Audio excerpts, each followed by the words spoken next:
Probably because it was different from what everybody else was looking at. I've always been one to buck trends and go the other way. If somebody's interested in this, I'll be looking at that, you know.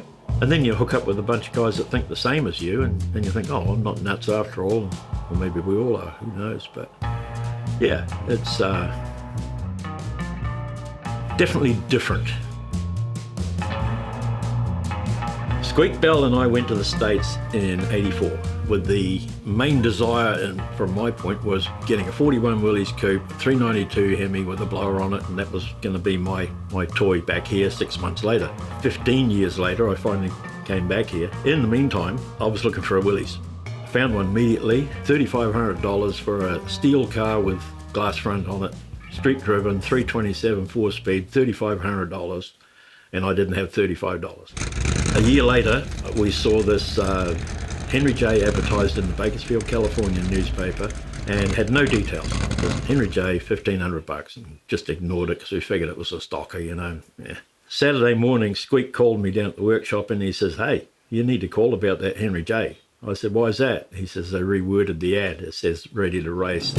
So that was 1985, and I've been running it ever since.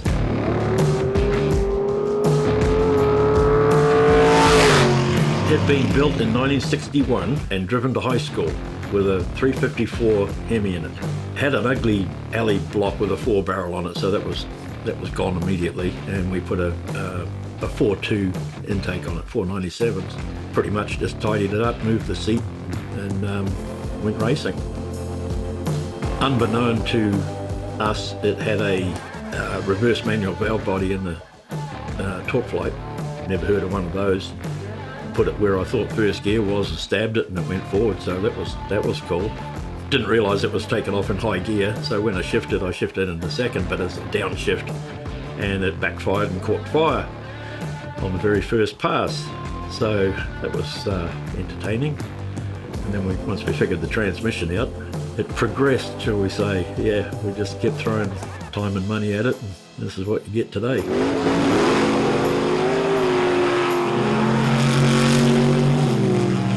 The car itself is a 53 Henry J. The only steel part is the main structure. Glass doors, glass rear quarters, glass trunk, glass front. There's another story. That one went flying a couple of years ago, so we built a new one. It's got a very stock 440 in it. Stock crank, stock rods. It's 13-to-1 compression, but it's got iron heads that have just been ported to within an inch of their life. So much we're scared to put water in them anymore, so we just run it dry, but it runs alcohol anyway. I was looking for a set of injectors once we got tired of carburetors and couldn't find a set of Hillborns for a big block. I found these Pontiac sprint car injectors. I didn't even realize they made a Pontiac sprint car, made out of magnesium. The port spacing is very, very similar to a Chrysler, so I cut them up and made them work basically, and they've been on there ever since. It had a clutch flight transmission in it, which I really liked. I was at a rod run, Waikatani Club rod run, and we had a few adult beverages, and I fell down in the rain and jandals and broke my leg, and it hadn't healed up in time for the races, so I was in a moon boot and I couldn't push the clutch down, so we put an automatic in it and it went 1091, so it's been in there ever since. Rear end is a 59 Olds, been upgraded with strange axles and a spool. 410 gear, 33-inch tyre, that's about it. I've been told it makes about 609 horsepower, and like I say, weighs about 1200 kg, so that's your recipe right there.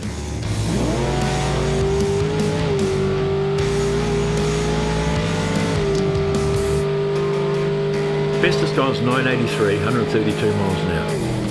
When a run feels good, you can't wait to get to the time card. Usually it's a disappointment, not as fast as I thought it was. This particular run, I thought, oh yeah, that went straight, it did everything right, but you know, I don't think it set the world on fire. And then come to find out it went 983, so mind you, that was at the funny car race, the Aeroflow funny car race at Merrimeri, and they'd prepped the track within an inch of its life, so that makes the difference. As fun as it is to go to Tokoro, you're really wasting your time. You're not going to learn anything. It's just a fun thing. But when they prep the track, that's when you run the number.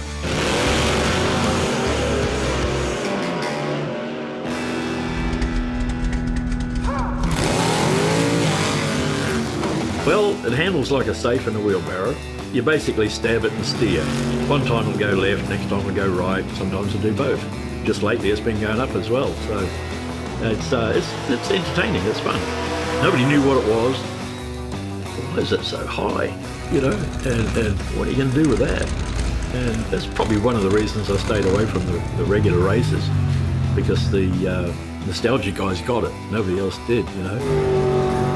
Our logo is bringing the fun back into drag racing, and that's really what it's all about. We do a burnout, we do a dry hop. Dry hops stopped in the 70s, 80s. People don't do them anymore. Well, we're bringing that back because it's fun. Hell, if we've got time, we'll do another burnout. We're not really worried about winning, although it's always good to get there first. But we've brought the fun back into drag racing. It's something that's been lacking for quite some time, I think.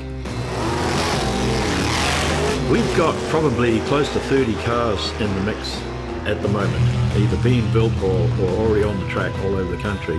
That is the 4th or 5th fastest out of the lot, and it's the only one with the iron heads and old block and real nostalgia parts.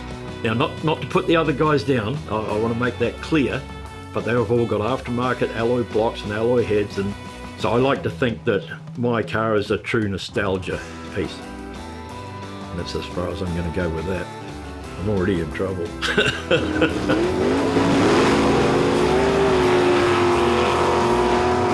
part of your personality, I think. I've had that car 37 years. I've got a front motor dragster that I bought, okay? Now this is a standing joke with everybody that knows me. I said, okay, when the Henry J goes to 10 seconds, I'll retire it and get onto the dragster. Well, it went 10, and then I thought, oh, we can go mid-10. And then we started running low 10s, and then suddenly we're in the 9s, and I thought, well, where can this end, you know? With poor old dragsters hanging up in the rafters, it'll probably never see the track. But having said that, the gassers have more personality anyway. I mean, I've seen one dragster, you've seen them all, and that'll piss the dragster guys off too, but hey, they could add a gasser.